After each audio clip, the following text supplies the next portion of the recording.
Do you think Britain is going to have a worse recession than any other country? Well, I fear it may well do, and one of the main reasons for that is that we just happen to have some of the largest banks in the world, and they've failed. I mean, the Financial Services Authority that supervises the banking system in a building near here was responsible for 10 banks, and 5 of them have crashed.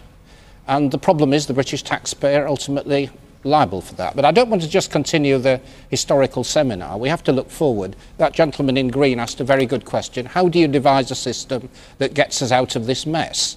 And I think what we have to focus on is how do we create a system of safe banking that individuals can use, people in the high street, put their money in, keep it safe, lend it out to businesses, and separate that out from the incredibly complicated and dangerous casino operations, which is what the Bank of England governor called them, which are perpetuated in some of these very large banks. And frankly, the government and also Lord Turner, who produced this report yesterday, have completely bottled out of that question, because it does involve tough questions. It involves telling the very highly paid investment bankers that they can't continue to rely on the taxpayer, and the banks have to be fundamentally restructured to be made safe in a way that they haven't been hitherto. Okay.